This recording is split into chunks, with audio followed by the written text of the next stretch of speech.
Welcome to the On Your Mind podcast, where we believe mental illness can be temporary and transformative. Stay tuned for innovative, effective tools from experts in the field of mental health. Hosted by Timothy J. Hayes, psychologist. This podcast aims to change the narrative around mental illness. Move from a place of fear to a place of hope and solutions. Here on Your Mind.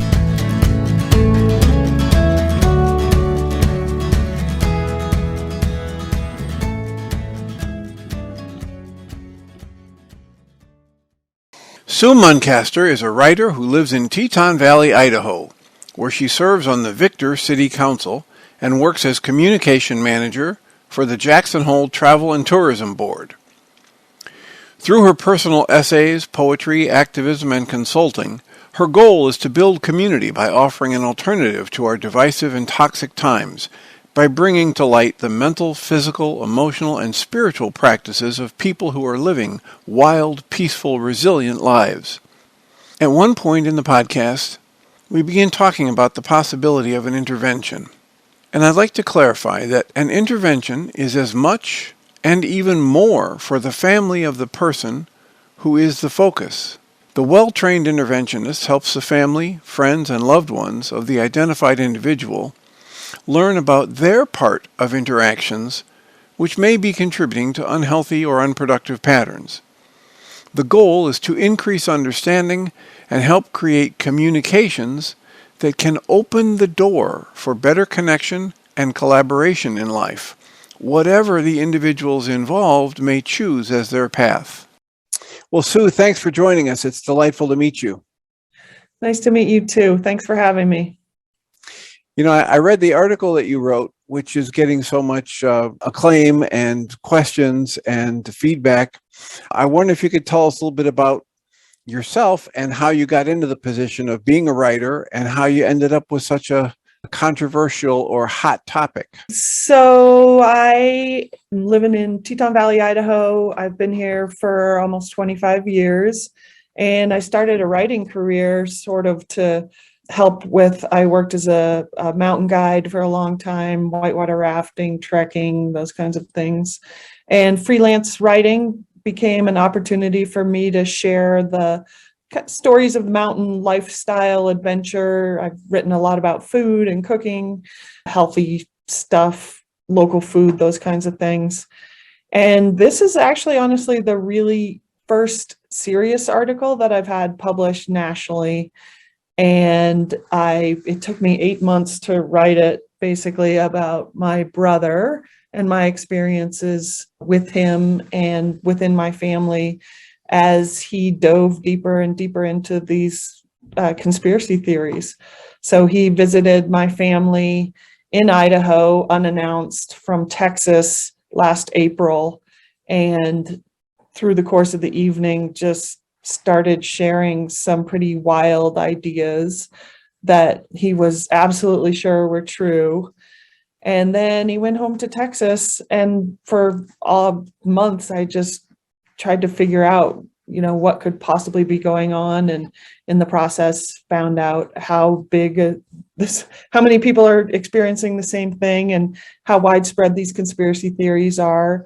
And since then, since he came in April, he's dove even deeper and keeps predicting events that are, I don't know, they're not really doomsday. He seems pretty positive, but he thinks we're all going to ascend to a new reality and it's going to happen this week, and then it doesn't happen. And he just keeps talking about it. And, right now he's living in his car. I don't know what all he's doing. He TikToks and he looks terrible, like just so unhealthy. And so we're all concerned about him, and it's just difficult to continue interacting with him. And I think that's really what people are coming to the same conclusion within their families, is at what point do they stop interacting or give up or keep pushing or keep fighting or whatever. So everybody's in a different space, but that's what inspired me to write it. Huffington Post, an amazing editor, really pushed me to talk about my feelings more than just all this basically intellectual evidence for what the heck is going on. And I think that's what really struck a chord with everybody is identifying what they were feeling as they and their families were going through the same thing. And have you been able to maintain a relationship with him? So not really, sort of. I mean, he's stopped text after the article came out. We had a little bit of interaction, and he did, he was very respectful about the article coming out, and he posted it on TikTok for his followers. So now I just follow him on TikTok, check in on him every couple weeks and make sure he's doing okay, which I'm not sure he is, but that's really our only interaction now. Well, and that's one of the things that prompted me to reach out to you was what I would call a balanced and respectful approach or perspective that you held throughout that article. When so many people turn to who's right, who's wrong, I'm angry, you're hurting me, the back and forth stuff, I was intrigued by your ability to hold compassion and explore as much as possible both sides of the equation and keep a focus on the relationship. Yeah, I'd like to maintain a relationship. It's just so difficult. And I actually, to be honest with you, I live with my father. He's 86 and he's been pretty upset by this whole thing. He does not have the same level of compassion. In his mind, he's whatever, 86-year-old white man. His solution is get a job, stop doing this, take care of your family. And he has asked to, limit the contact with Bri and our family. So in a way, kind of given up on him, and in another way, just sort of trying. It's pretty upsetting to other members of my family, and I think I'm the one who's most able to handle it, but other ones, they're not. And I think that's key to a lot of people is at some point, if it's affecting your mental health, continuing to interact with people in your life like this, then you have to take care of yourself and just stop trying. So that's sort of also been, an ask of him to just let's let this slide for a while. So I'm trying to stay compassionate, but it's just getting more and more ridiculous, really, honestly. And I think that once he started hurting his family and his kids, then that also became more of a line in the sand. And so what kinds of responses are you getting, since you're getting hundreds and hundreds of people responding to the article? What are the themes you're noticing there?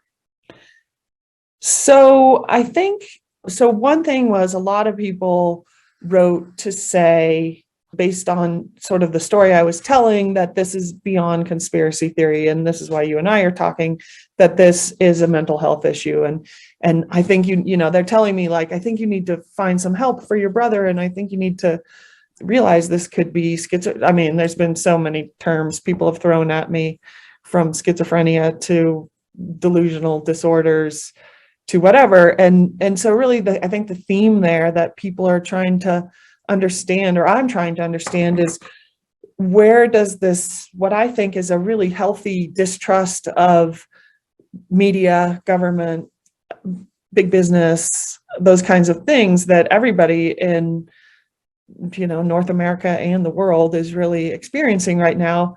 And these seismic changes that our planet's going through, I think that's really healthy. But then there's some line where people go over the edge into basically some kind of fantasy or something. I think another theme has been this idea of loss of control, of downtrodden people basically who are looking for somebody to blame. I mean, that's been a big theme. I talk about that in the article. And then about, I think there's a lot of fury. The fury comes from when people are writing to me, they're just really mad at politicians, mostly politicians, who are feeding this sort of conspiracy theory and taking advantage of all these people who are downtrodden, and feeding them the information that puts them deeper into a hole, I think. And I think a big issue with my brother is, as a family, we feel like he's not taking responsibility for himself. It's just there's always somebody else to blame for his state rather than taking full responsibility for it. And I think that maybe this loss of control is what mental health issues are, is whether you feel like you have control or not. Well, it can certainly feed into a lot of them. Yeah. And, what I end up talking to people about when they come into my office, whether they're in the position like your brother, or they're in the position of a family member who can't understand someone like your brother, is self-calming techniques, breathing techniques, getting focused in the moment, so that now if I'm in the moment, now I'm focusing on things that I might begin to have some control over. And so often, the people who are like your brother, they're focused on things that are way beyond their personal control, whether it's what the mainstream media is doing, or what's happening with this government moving into that other country and trying to take it over, or the tsunami that hits and wipes out thousands of people. Unless you have the financial resources, billions of dollars to start mobilizing planes and rescue efforts, and then stay focused on what you can do in the moment that might be of benefit to you, yourself, and the people around you. And so I have a lot of people who come in and they sound like your brother. And instead of getting into a debate with him about, well, is this true or not true? I ask them, so how do you feel when you believe that's true? And what is it that you could do with your own personal resources, your own mind energy, your own finances, the way you spend your time, that might actually be beneficial for you, that would help you feel better? Does it have to do with writing a senator or a congressman? Does it have to do with starting a nonprofit? Does it have to do with, starting your own march, like the Women's March that happened a few years ago? And when you take action based on things you actually have control over, that will reinforce what you believe, now you start to feel better. So I think that my pushback on that, or not pushback on that, is it's very rational. That's where I think social media comes in, is people feel like by preaching whatever it is they think and putting it out on social media, they can get this feedback that they're right and that they're doing good. And I mean, and to be fair, my brother is not like a violent extremist or anything. It does not appear, he really is, thinks that he's helping people by warning us. And he, he writes to me, he says he wants to help me when I'm going to be terrified next week when all this stuff goes down, and he's here to help me and love me and help me on to the next thing. So I think he does feel in control, or not in control, but he does get this kind of, I guess so, he does feel somewhat in control when he interacts with people on social media, and he can find all these people who agree with him and send him hearts and, yeah, baby, I'm with you, and it's all happening and I feel it too. And so, well, the other thing that you mentioned is that your brother had a job and family responsibilities that he's walked away from. Yep. Right. So that takes it to a whole nother level. And that's where some of the people that might be questioning, okay, is it more than just the average obsession with the news or the social media? And for some people, it does cross that line into being completely unproductive. And if people walk away from their job, if they walk away from taking care of their children, if they start, if they decide to move away from different family relationships, that's one thing. We can all do that from time to time. But when you start to see the person's losing weight, not eating right, leaves their job, isn't taking care of their children, those are indications that there's a lot more going on there. Yeah, no, I agree. And that's where I think is what people are expressing to me, and I feel myself, is it is easy to just disconnect and say, like, oh, my brother's gone off the deep end, I can't deal with him. But then you read these horrific stories of, I don't know, somebody sent me something in the Rolling Stone of this, church leader and surf instructor who went to Mexico and ended up murdering his 2 kids because he believed that they were possessed by the devil. And, we're all on pins and needles as far as guns. I know my brother has firearms. He'll say stuff like, if the government forces me to take a vaccine, I've got a Glock, and so he makes these comments like this that you just wonder, is he going to go hurt somebody, or be involved in January 6th situation or whatever. So that, I think that's the real struggle of what's just, oh, don't worry about it. Let's just agree to disagree and keep our relationship versus, really, I think people are scared. Yeah, exactly. And the kind of thing you're talking about now leads into, so what can I do as a family member, right? If I disconnect, if I cut the person off, if I rail at them from my anger and my knowing my position is right and theirs is wrong, now I'm going to remove any connection and therefore any relationship and leverage that I might have to help them get help, to assist them, to reevaluate their position. And, there are people who will rally the family around and say, look, let's do an intervention. Let's gather this loved one and have all of us talk, whether it's because we feel they're abusing alcohol or drugs, or we feel that they've got a mental health crisis. And let's offer lovingly to support them to explore our side as we explore his side or her side.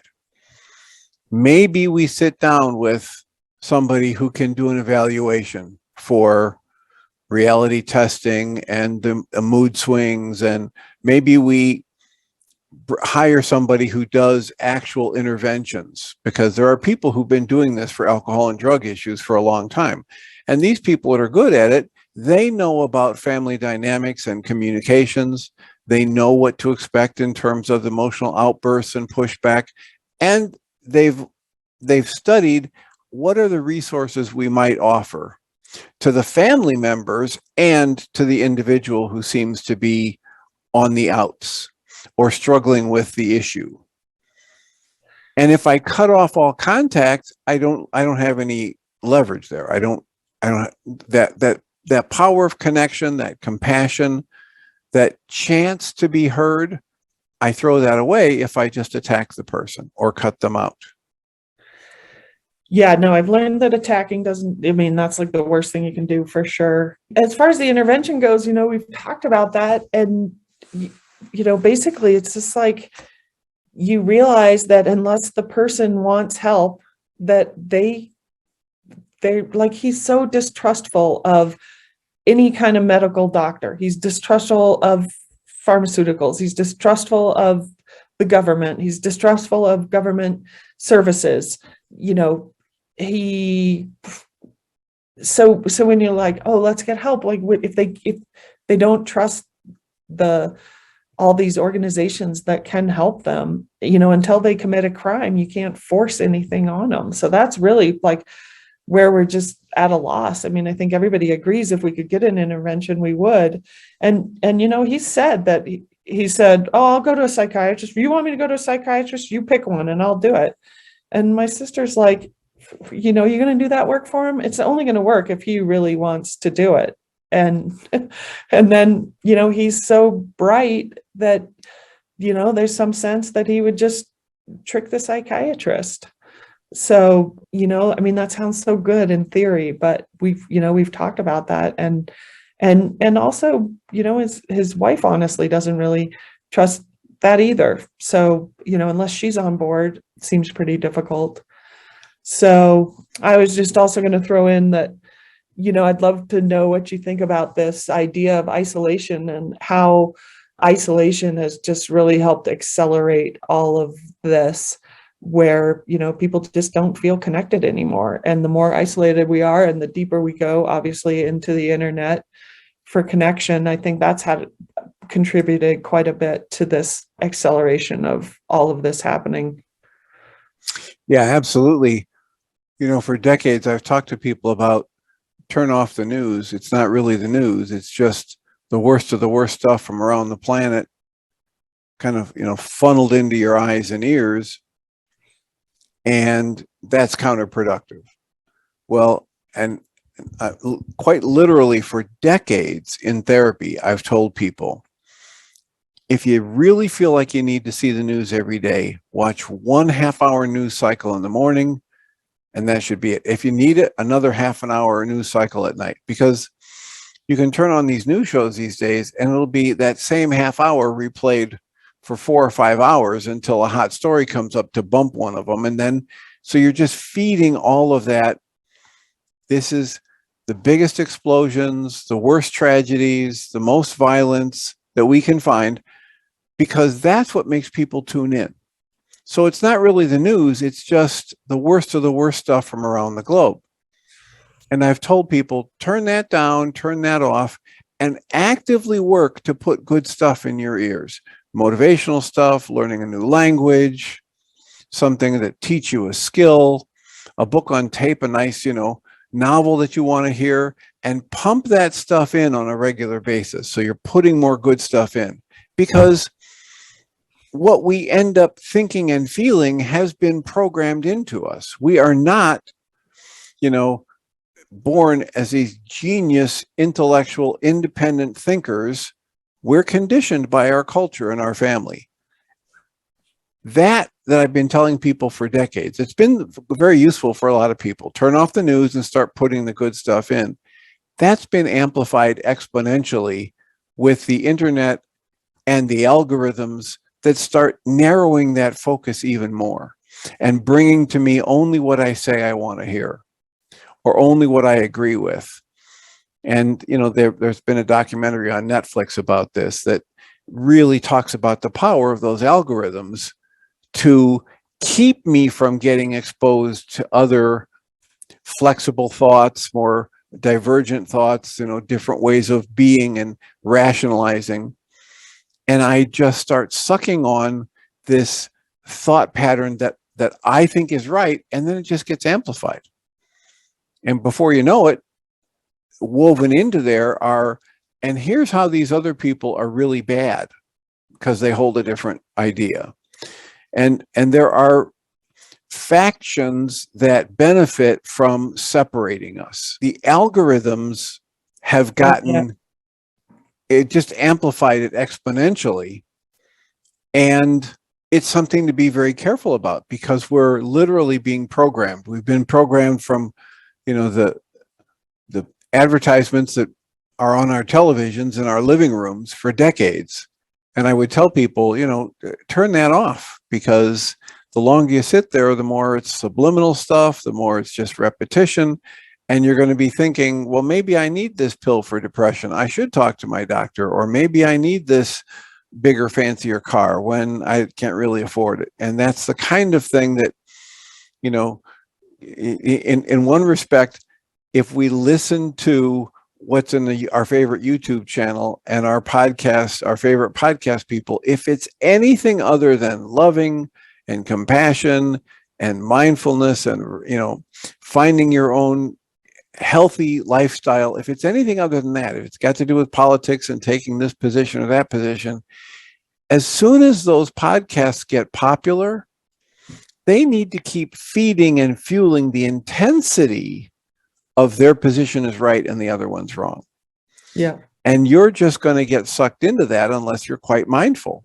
So what do you think about this idea of, whatever, in my article, I call it cognitive dissonance, but I'm sure you have other terms for that, of, what my brother's, what we see from the outside is he keeps predicting these things are going to happen, and then they don't happen. And then he doubles down. Like, everybody just keeps thinking like, well, if the things he's predicting don't happen, isn't he going to realize that he's following the wrong path? And it's just the opposite happens. Like, I think that's the hardest thing that people are feeling is, everything from vaccine resistance to Trump being president to whatever. It's like, just some of these things are just not happening, and they continue to not happen. But then people just double down. Right.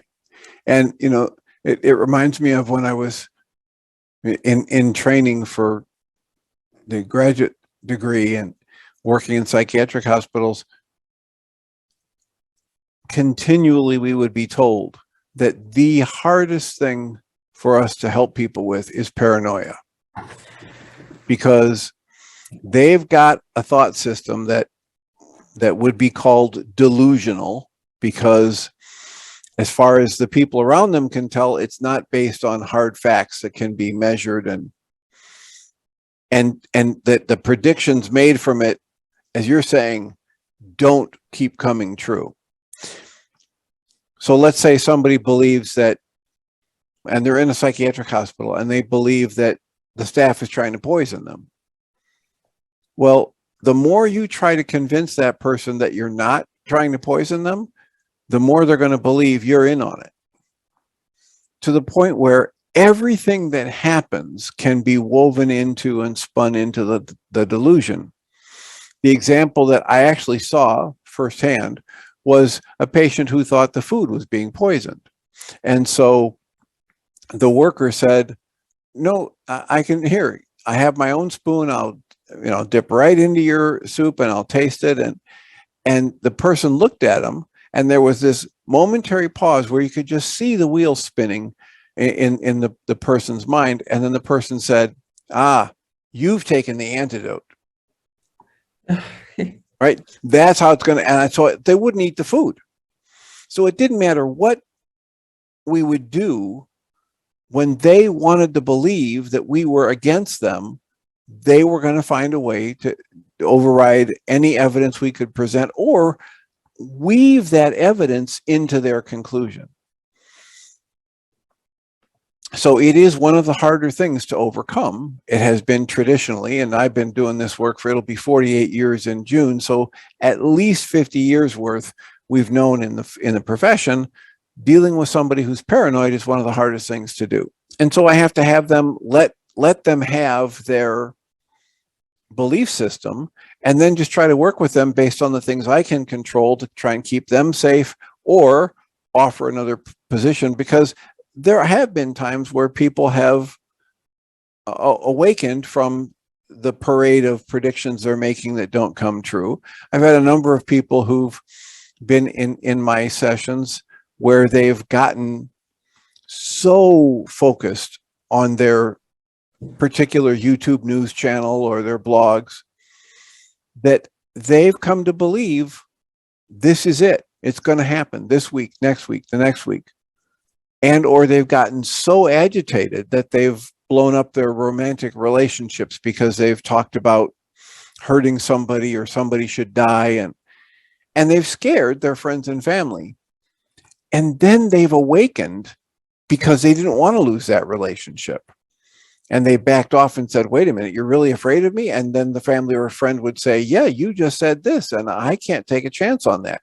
So there have been some people who have backpedaled from that position, at least to a certain degree. And I've worked with a couple people who've decided, okay, I'm not going to watch YouTube anymore. I'm not going to watch those videos. Or if I do, it's only going to be, on the weekends a little bit. But that's an individual choice the person needs to make, especially when you're dealing with somebody who's an adult. Yeah.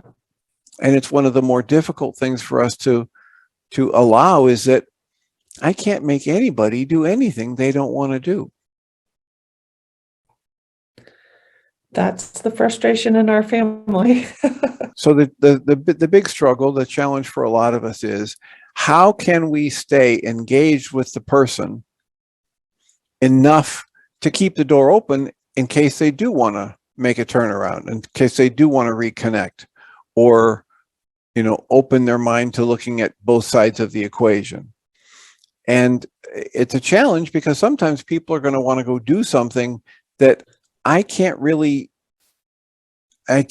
endorse. I can't support it financially or even emotionally. I have to say, I would draw the line at that. If you want to say, I'm going to keep my Glock with me at all times because I think somebody is going to come and try and make me take a vaccination.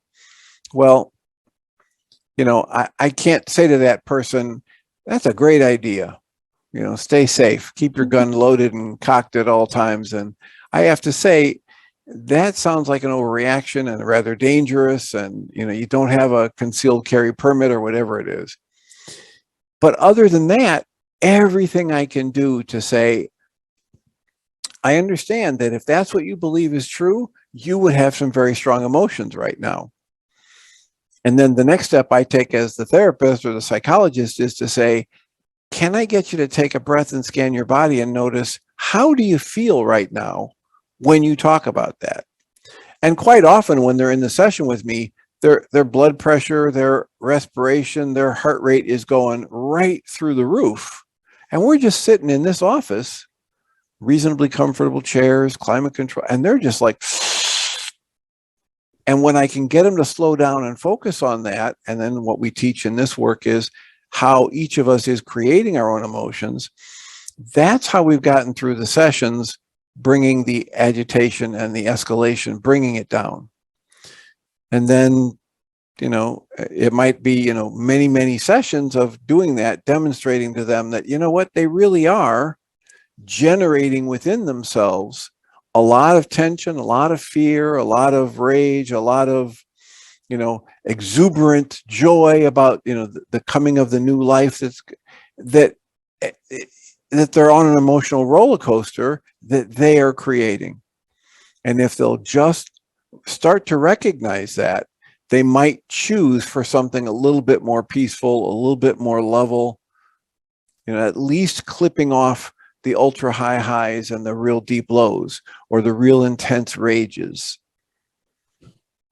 And it starts for most of us, it starts with the breath. It starts with any kind of mindfulness practice that lets me tune into what's happening with my shoulder tension or the knot in my stomach or the lump in my throat. It starts with teaching some fundamental skills about how wherever I focus my mind energy and pour enough of my mind energy into that thought pattern, that's going to be the driver for any emotions I experience, for any physical tension I experience. And then I let people have their thoughts about the politics or the dynamics, but I keep trying to bring them back to, but right now, are you safe now? Is there something you could do in this moment that would have a direct impact on that? If not, I'm going to invite you to come back and take a breath and calm down, reduce the blood pressure and the heart rate, and staying focused on, okay, so do you like your brother? Do you like your sister? Do you like your dad? Do you like your kids? And reconnect them to the thoughts about the personal relationships. And every once in a while, through the spin of all of the issues and all, every once in a while, I can get them to reconnect with, but I really do love my kids. And I really do care about what happens with my dad. And I really don't want to lose that relationship if I don't have to. So that's how I've been working with people in session. Have you heard of this book? It's called Humankind. And I don't remember the author right now. Somebody shared it with me in the last month, and I've been listening to that. It's all about what you're talking about, as changing the paradigm from thinking that everybody's bad and everybody's evil and everybody's against me and everybody's bad to really, probably the more likely, he makes the argument that people are inherently good. And he does a lot of arguing that, what we think people are, like if we think somebody's a certain way, then we treat them that way. And, it's this self-fulfilling prophecy. It's just a really beautiful book. I mean, if I could get everybody on the planet to read it and stop focusing on how bad everybody is and fear and all that. And then I agree wholeheartedly. And I wrote down the title of the book. I'll look into it. Really good. I've been telling people for decades, when I would tell them to turn off the news, look, if all that was really going on in the world is what you're seeing on the news, we would have gone into extinction as a species thousands of years ago. But in every moment that all of that stuff that you see on the news is going on, millions more wonderful, loving, peaceful things are going on. Every time there's a school shooting, there are hundreds of thousands, if not millions of people sending prayers, money, therapists donating their time, etc. When Katrina happened, it's neighbors helping neighbors that they were warring with last week. It's people saving other people's lives that they don't even know. The point that you're making in that book is exactly the point I've been preaching to people, letting them observe for decades, where far more good is going on this planet in every moment, from humankind to humankind and to other animals, and than the negative. Yeah. And that's where one of his points he makes is about contact. The opposite of isolation is that the more we can have contact with our neighbors or anybody in our communities, then we all know it, that like when you in a natural disaster or just at the grocery store, if you look up and smile and have some contact with people, you realize that like, oh, that neighbor's not so bad or not so different or not so whatever. And that's, again, back to my point of the isolation from the pandemic just crushing people, I think. Well, and the isolation that you're talking about is that kind of a physical distance. The isolation that happens, that gets even amplified even more, is this mental emotional distance. If I'm focusing on the issues, I can get very, very isolated from the fact that I'm talking to another human being. But when I'm in direct relationship with that other human being, that's when our humanity shines.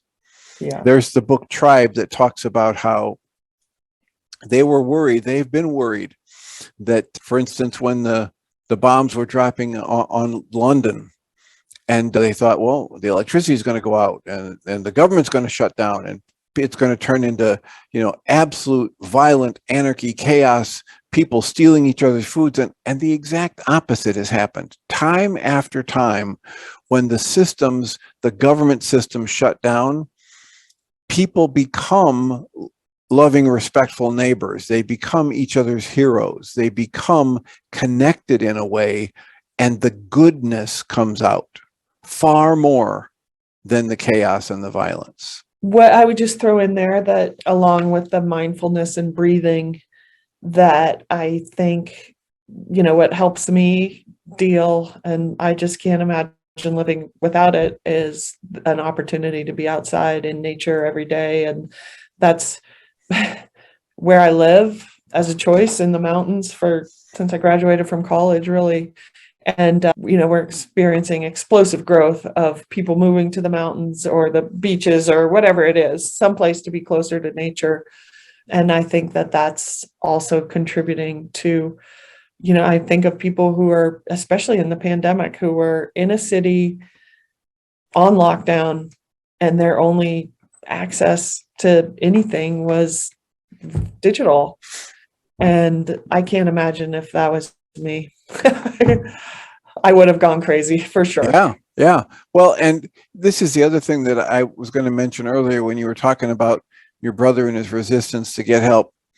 I've had the honor of interviewing several people who are either working for or running residential treatment centers that are designed to help people get through a mental health crisis with little or no psychiatric medications.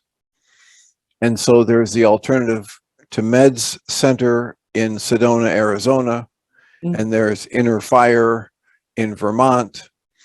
And both of these places have an emphasis on what you were just saying, connecting to nature and connecting with other people, and looking at, diet and nutrition and exercise and artistic expression to help the whole person come back into balance.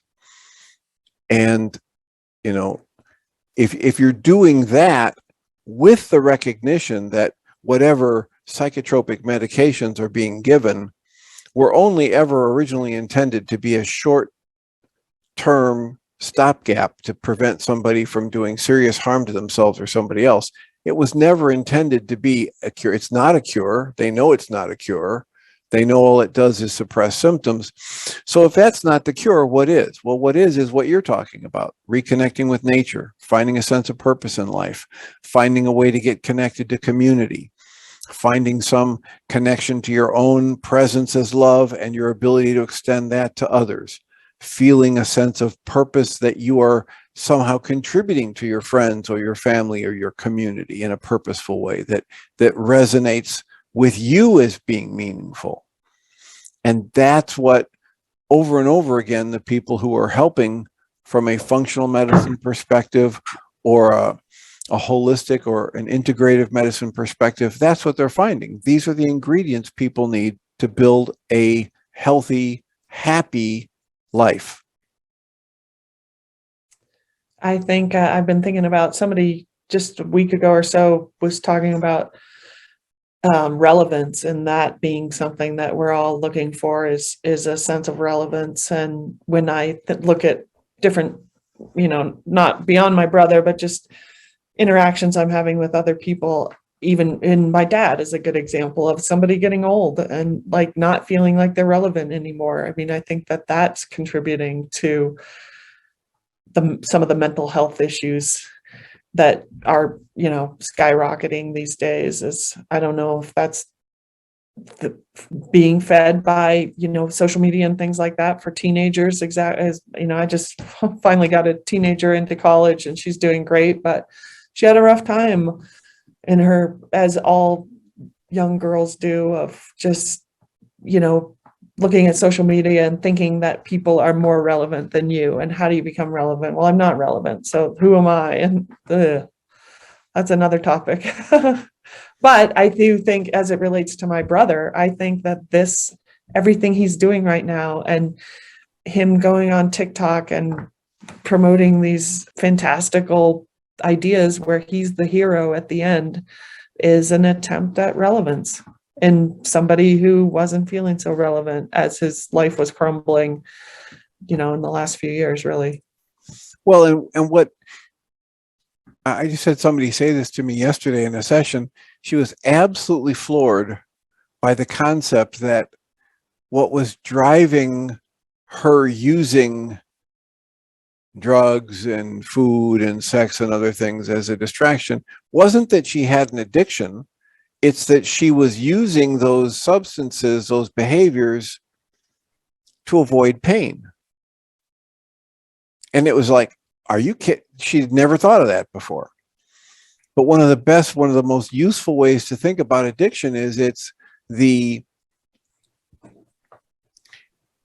obsessive, the consistent, unhealthy use of any food, any substance, any behavior, any drug, any person, to either numb myself out from pain that I'm feeling or to avoid feeling pain, or to keep myself from being in touch with and following my own highest guidance.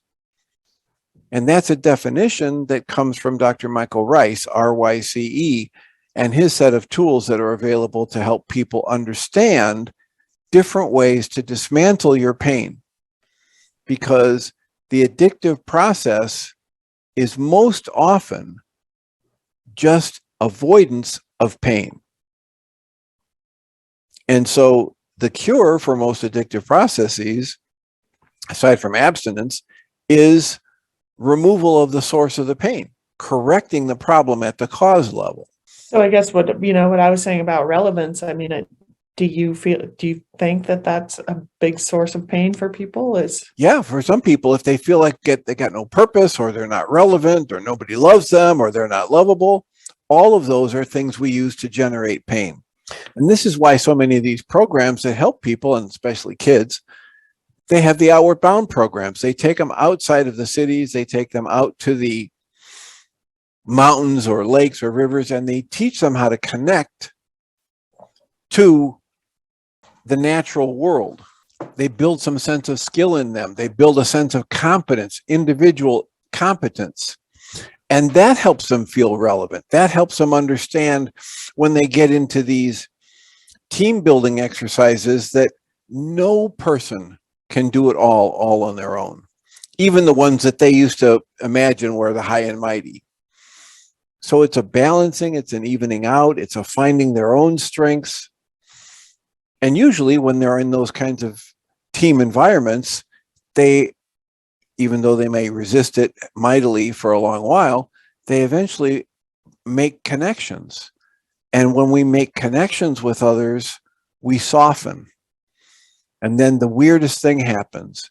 We learn a strength we never imagined was possible that comes from being wide open and soft.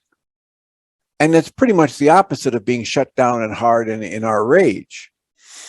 But the rage and the desire to control somebody else comes from fear in us, not from love, from safety. And so this softening and opening shocks people when they actually move into it, that they discover a strength they never imagined possible that can't be achieved when you turn to judgment and bitterness and rage. Yeah, I think that's, I think one of the frustrations is the people who are pushing the fear, whether it's the gun industry or the politicians or whatever, taking advantage of people's fear. That's ultimately something that infuriates me, I guess, but it's not in my control. So maybe I don't need to, but. And if we were having a session together, I'd say, let's rephrase that. It doesn't infuriate you, but you could certainly generate fury and rage from those thoughts. But highlight this, what you said earlier, that you're finding in that book, Humankind, that there's far more good. Yeah. Always. And the good always wins over time. So rather than generate rage at someone that you think is perpetuating this problem or monopolizing fear and making money off of it, rather than sitting there and generating rage, which is now a negative energy being thrown out into the energy field of humankind, find a way to stay in the loving energy, the calm energy, the peaceful energy, the trusting energy, the allowing energy. And then when that lower calm energy happens, you'll notice your field of view broadens. You'll notice if you watch this, every time you go into anger, your field of view narrows to a pinpoint. Your options become very, very limited when you're in rage. No, it's a great point. So you said, it enrages me, or, it infuriates me or whatever. And I coach people to say, okay, well, the truth is, as we observe in this work, I create my own emotions. So right now I'm feeling all upset. Let me take a breath, turn the focus inside and ask myself, how am I creating rage in this moment? And what do I need to do to calm that down? Because this is an important situation. So I want the best, clearest, broadest picture possible to decide what I might do to affect it positively. And when I'm in rage, I'm not seeing the whole picture, and I'm not seeing options. Back to the article I wrote, I shared with you that, whatever, I don't think I can even put a number on the number of comments. I could probably count the ones I got and the Huffington Post got, but the people who were discussing and positive and sharing, they would share like 3 or 4 paragraphs. And I was just blown away by how many people would write, like, take the time to write this, a story and connect and share or whatever. And then at the beginning, it was only like, I would say 2%. Now it's probably 10% as it got shared more widely. The people who had angered or didn't agree or trolled or whatever, I just noticed how anybody who had a negative comment, it would be like 4 words, or just like the shortest, most hurtful thing they could think of saying in as few words as possible. It was really interesting to just notice as a writer that virtually nobody took the time to write 2 paragraphs and constructively say, I didn't agree with this, and this is what I think, or whatever. They were just whatever. We've all experienced it. Just angry, short, hateful. Right. And that's what happens for any of us human beings when our emotional intensity gets high enough, whether it's a positive emotion or a negative emotion. Those extreme intensities create a tunnel vision and a myopic view. It always happens. It's just an automatic process. So when I notice that happening, especially if it's an important situation, I want to take a breath and reduce my emotional intensity so I get a broader view and I get clearer picture and I get more options.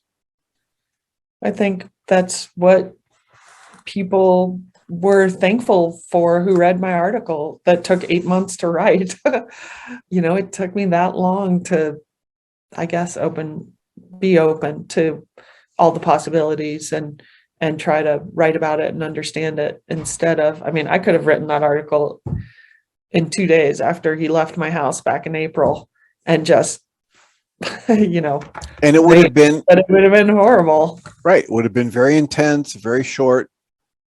I'm right. He's wrong. Here's how. Yeah. Well, I thank you beyond words for being willing to share the story and writing the article. And I wish you continued success in sorting through all the responses and your follow-up articles. It's been a delight. Thank you so much for having me here and sharing your thoughts with me and the great work that you've been doing with people. And if I was in Chicago, I'd be on your doorstep. Well, thank you. And remember that you can go to the journeysdream.org/podcast to see some of the interviews we've done with people who specialize in helping people with mental health issues without just loading them up with medications as a resource for some of the things you might be looking at for your brother and others. Yeah, no, I appreciate that. I've got, some friends having tough times with teenagers, and here in the Tetons, at least, or in the mountains, it's definitely, I don't know any of my friends who their first choice is to give medications to their kids, and they're struggling. And so super appreciate. I did watch a couple of the videos and loved the focus on natural, holistic healing as a first option rather than just feed him a pill. Yeah. And I'm sure my brother would appreciate that too, with his distrust of the pharmaceutical industry. Yeah. All right. Well, you're welcome and deserving, and I appreciate the time, and I look forward to following your work. Okay. Thanks, Tim. All right. Take care. Sue Muncaster is a writer who lives in Teton Valley, Idaho, where she serves on the Victor City Council and works as communication manager for the Jackson Hole Travel and Tourism Board. Through her personal essays, poetry, activism, and consulting, her goal is to build community by offering an alternative to our divisive and toxic times, by bringing to light the mental, physical, emotional, and spiritual practices of people who are living wild, peaceful, resilient lives. In January of 2022, Sue published an article which took her 8 months to write. The article was about her journey to understand her gentle, intelligent brother and his deep dive into fantastical conspiracy theories. It was published in the Huffington Post. After her essay went viral, Sue was blown away by the sheer number of people who took the time to reach out, to tell their painful and sometimes hopeful stories of going through the same thing with their families, friends, and neighbors. At one point in the podcast, we began talking about the possibility of an intervention.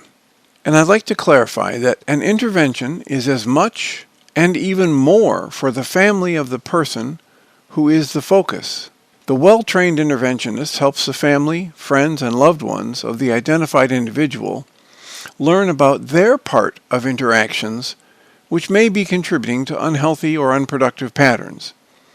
The goal is to increase understanding and help create communications that can open the door for better connection and collaboration in life, whatever the individuals involved may choose as their path.